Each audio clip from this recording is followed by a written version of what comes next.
Sore ini melangkah ke kawasan pelabuhan Lampulo, Kota Banda Aceh. Pelabuhan Perikanan Lampulo, Kota Banda Aceh. Jadi jejak langkah Pelimdun hari ini menuju ke Pelabuhan Perikanan Kota Banda Aceh. Ini detik-detik saat matahari mau terbenam.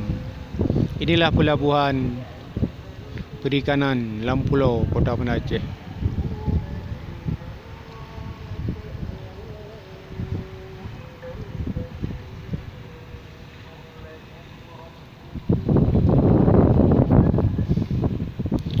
Pelabuhan Perikanan Kota Banda Aceh ini rasanya terlalu dekat dengan Pulau Sabang.